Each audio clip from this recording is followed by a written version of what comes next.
You wanted the best.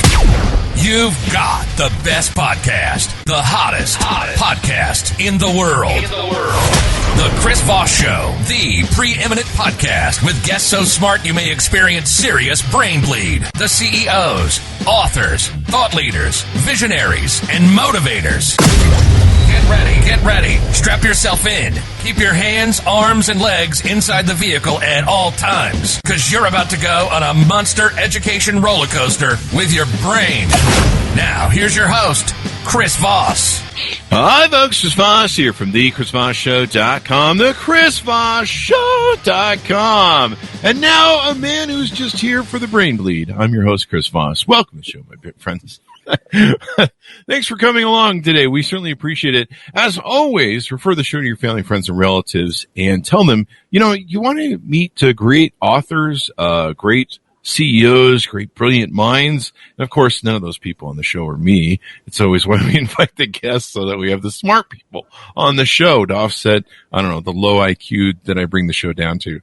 So, refer the show to your family, friends, and relatives. I don't know. Is that a good sales pitch? I don't know. Refer the show, damn it already. YouTube.com/Chris Voss, Goodreads.com/Chris Voss, all of our groups on LinkedIn, Facebook, Twitter, Instagram, TikTok, all those crazy places the kids are playing, but we are not on Snapchat. No, the Chris Voss Show does not send DMs. So anyway, guys, we have an amazing author on the show today. As always, when do we not have amazing people on the show, other than me, that is? He is the author of the newest book, just came out December 7th, 2022, Always Adventure, 5 Powerful Practices for Living a Happier, More Fulfilling Life by Andy Way. He's on the show with us today, and he just released his book, and it's been killing it. #1 release in a lot of different categories, he tells me, and he's just doing well with it and everything that's been going on that way. So we're going to be talking to him about it and what goes into it. He is an author, speaker, and coach who helps parents and young adults connect with their truth and power so they can live happier, healthier, and more fulfilling lives. We're going to find out how to get to our truth and power from him. Welcome to the show, Andrew. How are you? Hey, that's a heck of an introduction. I'm doing great. Thanks for having me, Chris. There you go. We throw everything in, including the kitchen sink, and we just make it up every time. So makes those plugs go down a whole lot easier, and people just like, oh, God, does he have to say the YouTube again? You just got to make it fun. So welcome to the show. Give us your .com so people can find you on those interwebs in the sky, those invisible magic things. Yeah, AndyWayOfficial.com. Certainly I'm on Facebook, LinkedIn, and Instagram as well, but AndyWayOfficial.com or AlwaysAdventureLife.com, either one. There you go. So, Andy, give us a little bit of background about you. How'd you grow up? What sort of background got you down the pathway of where you are today? Yeah, well, my background is actually kind of a common answer is that I grew up like Huck Finn with a motor down on the Intercoastal Waterway down in Savannah, Georgia. So that's Did how you paint fences up. And stuff and hide in caves and fake it down to death like Huckleberry Finn? A little bit, running around in the river. Yeah, I had a little boat from the time I was 13. And down by the river? Yeah. Sorry, I had to get that in there. No, it's fair. Chris Farley fan. In Go a ahead, van down by the... That's right. That's where I live, in a van down by the river. So go on. How did you, what moved you on from there?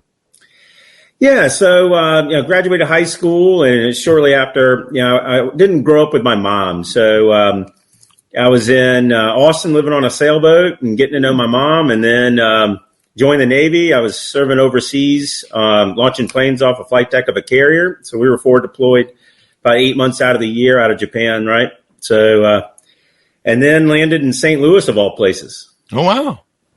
Yeah. St. Louis with the big arch. That's right. That's right. So, wonderful barbecue out there too. Yeah. Well, that's for sure. That's right. I've been there. So what got you into being a real estate investor and business owner?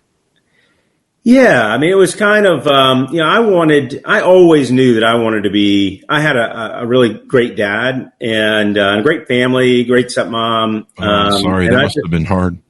Yeah. Most of us don't, and so the suffrage is real, but yeah, well, yeah, there's plenty of story there for sure, but yeah, I get it. So, I just knew that I wanted to be available. And so I chose a career that I thought that would help me to make a good living and give me some freedom to be a present for my son. There you go. And that launched you into a 15-year career as a real estate investor and business owner. Were you mostly doing real estate investing, or were there other companies you started and owned? Yeah, it was mostly residential real estate investing and remodeling and buying and selling property, and then owned a home inspection franchise, a pillar post home inspection franchise, and ran that business for a number of years. That's always good, doing the home inspections. I had a mortgage company for close to 20 years and was a real estate agent for 6. And, between home inspections and appraisers, man, they do some hard work, man. They have to crawl into all sorts of dark places in the house. And, you never quite know what you're getting yourself into. That's right. Yeah. My appraiser, we used to do one of my clients that would come back every year. It was really weird. There was a husband and wife team, and they both lived in 2 separate homes. She had her home, he had his, but they were married. And he would call me, and he called me the first time he went to her house, and he says, "Hey, Chris, you ever been to her house and looked in the basement?" Because back then, loan officers would go to people's houses to write loans. Yeah. And I'd be like, "No." And he goes, "I turned the light to the basement, and the floor was moving." And I go, "Well." It sounds like, one of those exorcist sort of things. Yeah. And he goes, no. He goes, on second look, she has about 110 cats living in her house. And they're all in the basement. That's why the floor looks like it moves when they stand at the top of it, because it's just wall-to-wall cats. And that's why her husband doesn't live with her. But we would we redo that mortgage every couple of years. Oh, God. So you probably have some similar sort of home inspection stories, huh? Oh, certainly plenty of stories, to say the least. You could probably write a book on that alone. Right. So, talk to us about your son. I've seen you discuss, your issues, your thing with your son, where you're trying to be available to him as a single father and stuff like that. What's the pathway here? How does this happen? Yeah. I mean, we know how the son thing happens, but yeah, right. You can skip first. Yeah, it was about 1.5 years into me being here in St. Louis, and I found myself a single dad, unfortunately. And so, here I stayed. I was committed to being the best dad I could. So I stayed here, and really around 6th grade. So I was a single dad for 7 years, did remarry. And then around 6th grade, he really started to struggle. And that became really our 6-year battle to save his life and our hero's journey kind of experience. Wow. And what was he going through? Ultimately, it was a host of issues. A lot of people can't really handle the weight of it, but really not much that those kids haven't gone through that we haven't experienced. There was cutting and bulimia and anxiety and depression and drug and alcohol abuse. So really all of it, kind of like the kitchen sink. Yeah, I'm still doing that. I'm 54. So, I never grew out of it from teenage. I'm just kidding. I'm working on some of it. I gave up the booze, but I kept the depression. Let's talk after the show. I know. I need to call up the guy we had on a few weeks ago or a month ago who runs a recovery center. No, I'm just kidding. Anyway, I remember. I talked to him. Did you really? He's a great guy. Yeah. We had him on the show, and he helps a lot of people back east there. So there you go. Ping the show, people, if you need help. There's a 1-800 number you can call, I think, too. Always good to talk about having people get mental help. People have been telling me I should get it for years, but I have a podcast, so no. Let's see. And so, what comes out of this whole experience you're going through and leads you into the book? Yeah, that transition was kind of interesting. And it was in the middle of this experience that ultimately, I had read all of the books, done everything I could to be the best dad I could. And I just couldn't save him. Like, I alone could not save my son. And we really needed serious help. And it was crushing me. Yeah. The fact that just watching him struggle and all that was just brutal. And late one night, I'm watching a YouTube video of these guys riding motorcycles in the backcountry of Colorado. And I'd never seen anything like it. And I was not a motorcycle riding kind of guy. I was a boater. And it really kind of lit something kind of in me. And I didn't know why or what at the time, but it did. So I set out to it was a month later that I was riding my own adventure motorcycle. So. Did you take Drew with you? Eventually I did. I did. It was his high school graduation present. He had purchased a bike for himself when he was 13, saved all of his birthday and Christmas money. And I rebuilt that motorcycle for him for his high school graduation present. And we went on a 9-day adventure motorcycling trip, exactly like that video that I watched, years before. That is so important. I think so many young men, this is my opinion, are lost today. I grew up with an alpha grandfather and a wannabe alpha father who was more beta-tized than feminized. He was more beta-tized than, he was not feminized, but, he was an alpha father, but he's an alpha, my alpha grandfather, we spent most of my time with. And we did all the old world stuff. We went fishing, we went camping. He taught us how to change oil. He taught us how to weld. He taught us grit. Not only as a man, but he taught us stoicism. He was good. And he was a real shaper of me. And what I see in a lot of young men today is they're lost between their innate natural masculinity and manhood. And of course, a society that tells them they should be shamed for it and that they shouldn't adhere to those thoughts and feelings. That's a part of our biology, and so they get lost. They get this world where they're taught to be emotional instead of logical, stoic, and reasoning. I think it caused a lot of confusion. We've had a lot of psychologists on the show, wrote books 20 years ago predicting what's going on today with these boys that are lost. So you get into being a speaker. You get into coaching people and stuff, and then when do you decide to write the book?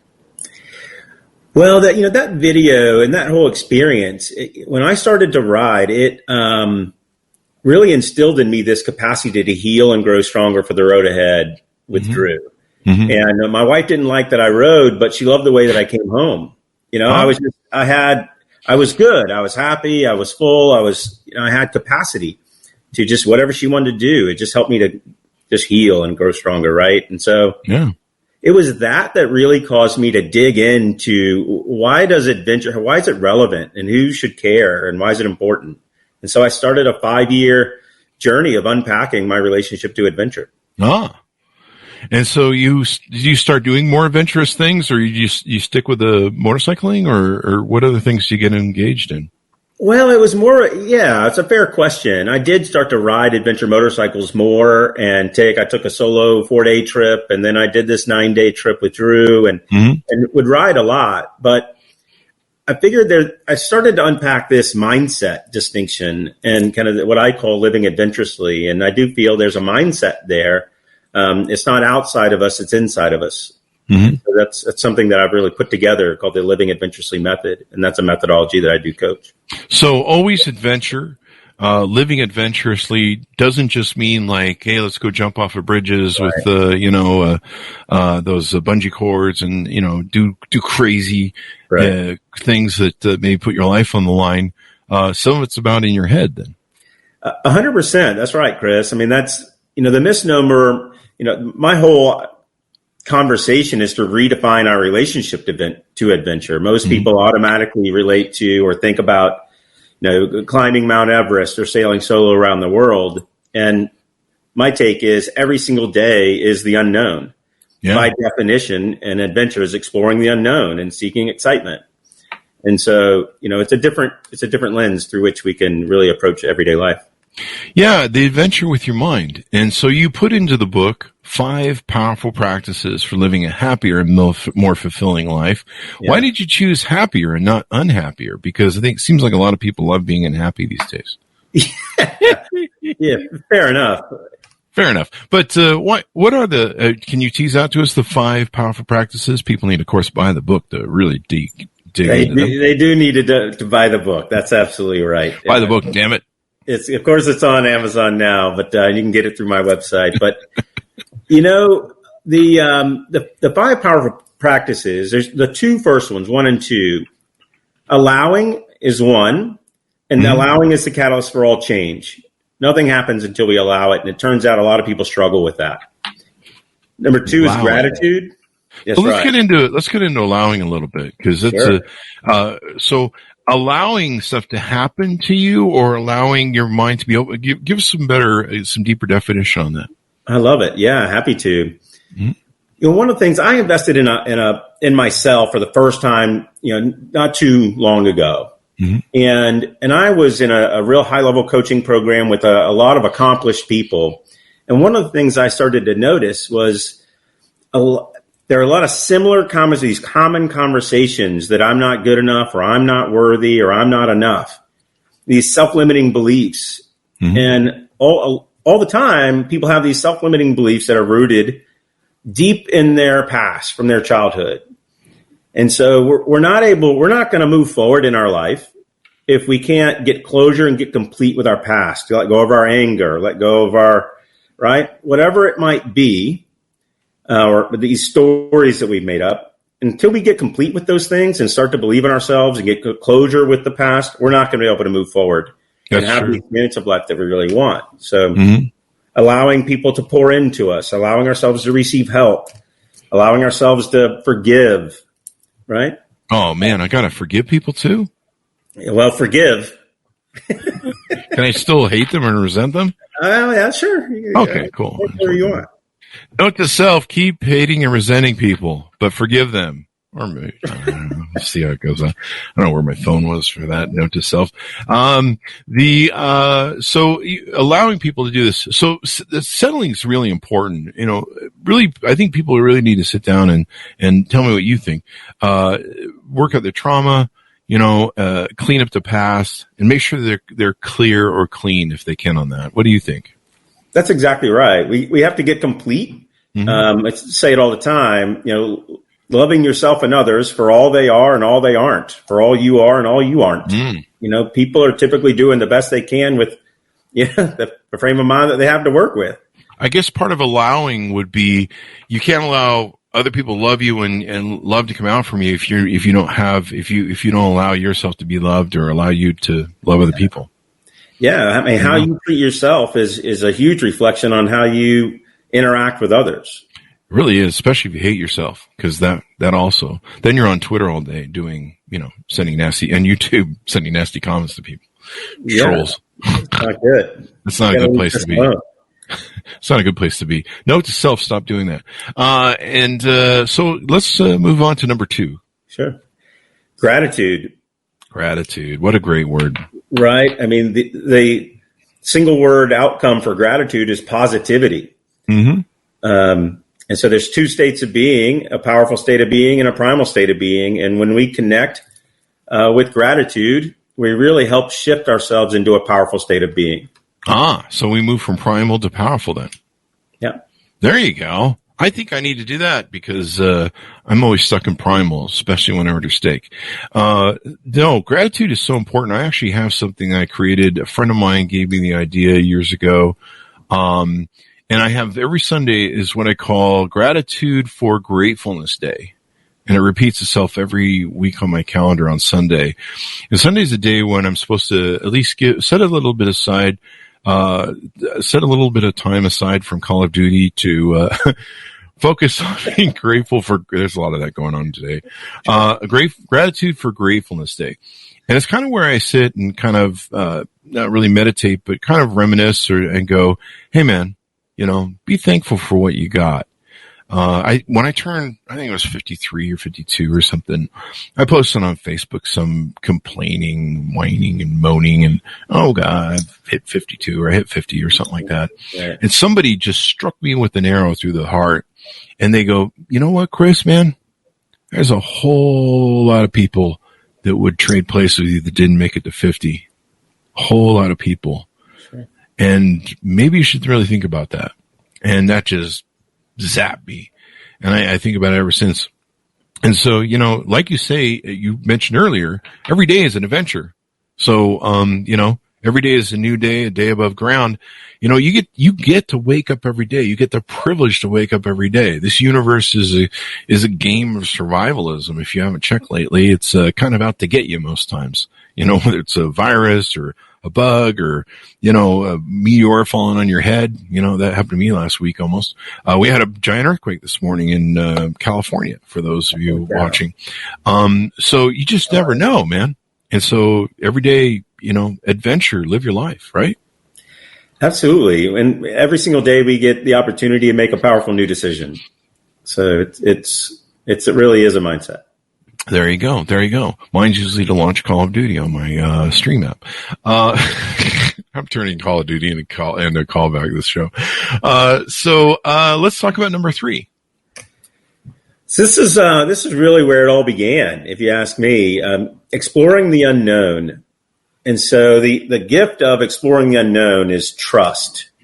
And when exploring the unknown to me is the same as just taking on a challenge. And that can mean a million things to a million different people. It doesn't have to be huge. It can be very simple. That can just be turning the shower on cold at the end of your shower. And I mean, anytime you take on a challenge, it can't help but to, at the end of it, it's uncomfortable in the beginning.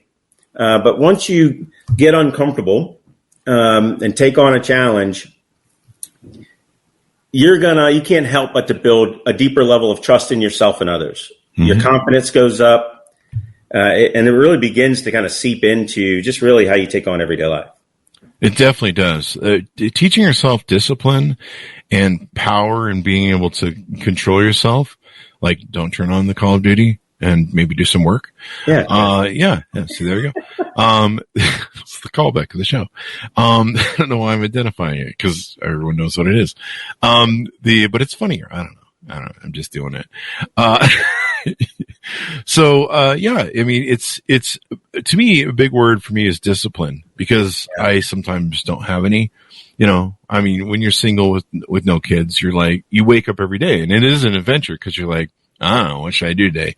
You play with the dogs and then you're like, I don't know, let's go kick ass in the world. But whether it's dieting or whether it's, just trying to live better, eat better, think better, read books and stuff like that, it's all about trying to, square away your life. And the more you read, the more empowered you feel, the more successful and control you have.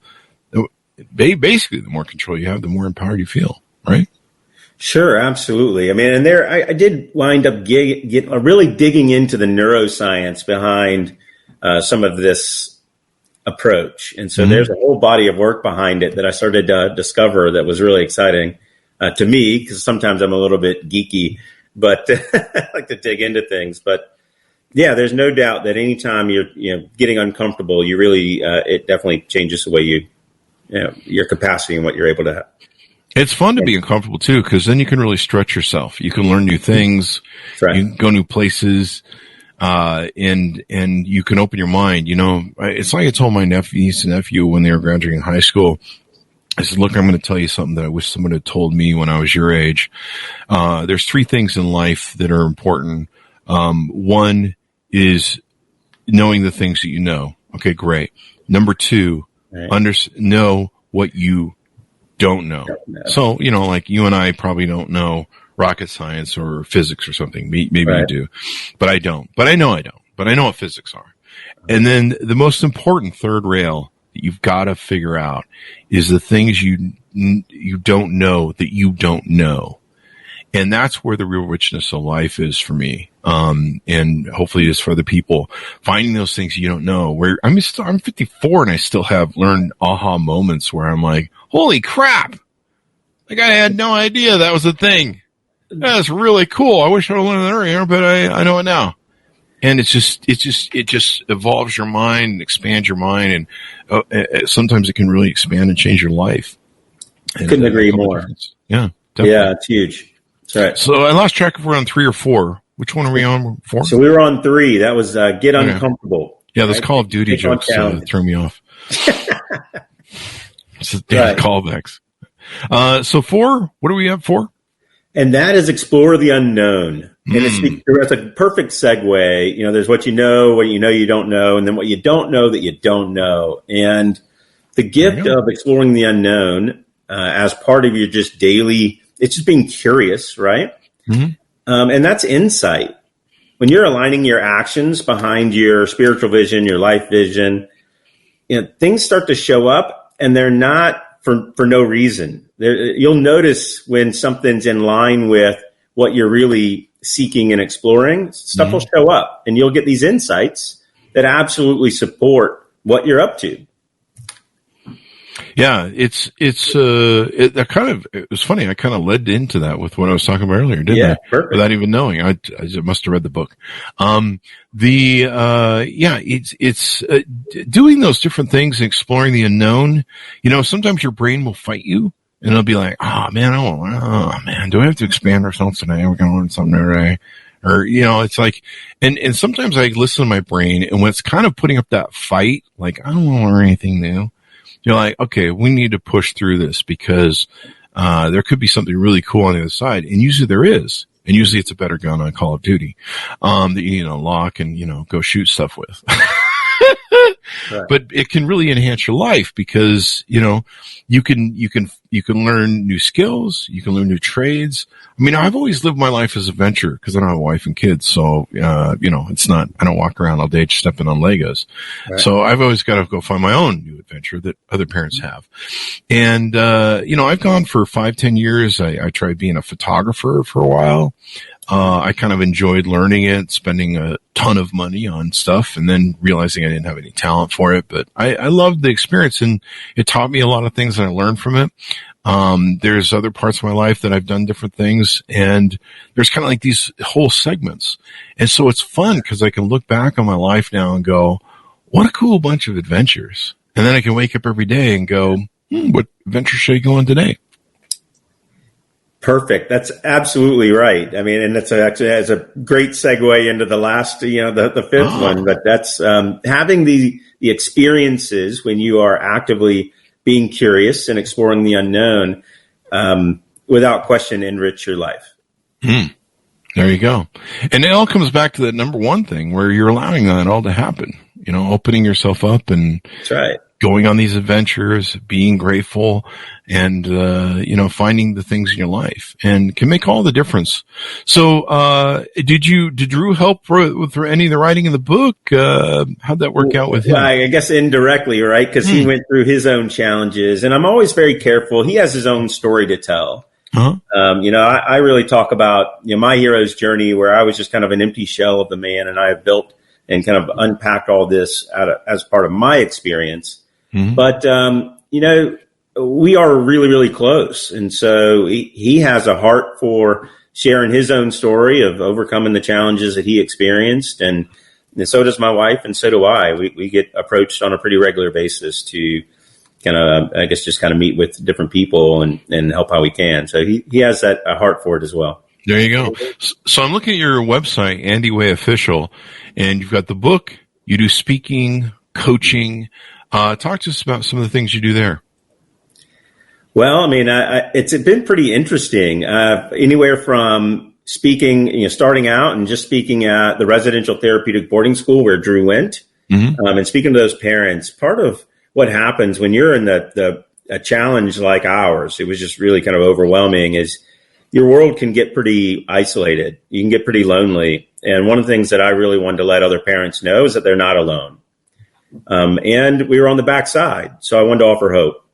There you go. It started there, and then I wind up, all the way to speaking at a geo convention to a geophysicist and scientist in Canada, just early this year. So it really goes from parents to the corporate world as well.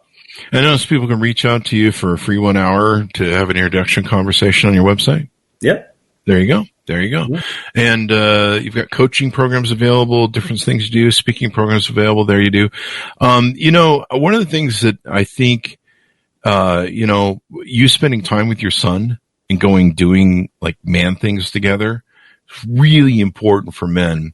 One of the things we don't have in this world that has been destroyed is men not getting together like we used to, because that's what we used to do. We used to tribe up and go kill a woolly mammoth or whatever. There's a real caveman innate sense to our biology. Yeah. My alpha grandfather, like I said, he took us fishing. He taught us to, set the hook, put a worm on the hook. We were all like screaming, "God, the worm's gonna go on the hook," but he took us through camping. We did man things together, and there's something that men need to do where they go do a tribe of men. And, it used to be men would get together in bars after work, or, they would be in a workspace where it was just men. And now a lot of those places are no longer available where they're just men, where men can just get together and do things together. And fathers and sons shape a lot. One thing I've seen being single and dating all my life is what happens when fathers get taken out of the home, right, and the families that are left behind. And we now have the highest amount of single parent homes ever. And you see a lot of problems in our society. And there's things that both sexes bring that teach stuff. But men need to hang out with other men. They need to learn from other men, especially when they're young. And they need tribal elders, if you will, to hang out with them, teach them the ways of men, and to not be ashamed of their masculinity, to not be ashamed of their manhood, and what the innate thing that we bring to that, being providers and protectors. So I'm glad you did that. And I think more men and I hope more fathers, is the little PSA I'm doing here, do that with their sons, because it's really important to do that, especially I think nowadays, in so much noise in our society that tells men that they're bad, boys that they're bad, that their masculinity is bad. In schooling, they're not in schooling. They're not surrounded by men anymore. They're surrounded by women all the time. Yeah. And men need to go hang out with other men and do stuff, kill a woolly mammoth sort of stuff. Like you said, going on your motorcycles and doing adventures and stuff together. It's a goal oriented thing where it's like, we're going to get together. We're going to go do some stuff. We don't know what it is, but it's going to be good. That's right. Yeah, absolutely. I couldn't agree with you more on the issues of fatherlessness. And, I'm actively involved with an organization called Fathers and Family Support Center here in St. Louis. That's the topic that I've been researching for over 20 years. Fathers and families and our culture. So, and I don't believe that's an either or conversation. I think it's an and conversation. It doesn't have to look like our industrial era grandparents, and it doesn't have to look like, painting our fingernails and wearing a skirt every day in order to fit in. I think that it's an and conversation. I can be emotionally and connected and smart and know how to communicate and be a masculine man. Yeah. And it's also important for daughters too, I should mention. Fathers are so important. They teach something that doesn't get taught by the other sex. And of course, the other sex is important. There's a reason that there's two people that are supposed to be raising children, and the masculine and the feminine. And that's just so important. And so I want more people to realize that, because I see it every day. I see it when I'm dating. I see either in the families, or I see it with, someone who was raised without a father. And so there's father issues there. I see my mother abandonment issues and stuff like that. I see it all as I walk through life. It's kind of interesting, the perspective I have. So I'm glad that you did that with your son. And I think if more fathers are having issues with their children, they should look at that and say, hey man, do we need more quality time together? Certainly critically important, just to connect with your sons and daughters and show up. No doubt. I send my sons and daughters at least a letter once a year to the military school that I think they get out when they're 18. So that's what I do. Is that working out? It is for me. Andy, anything more we want to tease out of the show before we go? Say that again? Anything more you want to tease out of the show before we go? Yeah, no, I appreciate it. No, that's really it. I mean, at the end of the day, when you're practicing these practices, you have a reason to be excited. And I think that's really the culminating point, is that there's something to be excited about when you're really being intentional and engaged in your life. And you're continuing to take on little challenges, large or small, doesn't matter, and being curious. And so there's a reason for it all. And there's, that's reason enough to be excited. And that's what has you, living a happier, more fulfilling life. So there you go. I mean, life is an adventure. Wake up every day and go, hey man, what can I learn new today? What can I do new today? One of my favorite things is I technically read a lot of audiobooks on Audible. And as soon as I get in the car, whether I'm going to Walmart or the store or, going to exercise or the gym, I slap on wherever I'm at with whatever book I'm reading in audiobooks. And so, I pick up 5 minutes of learning between here and the store or wherever I'm driving.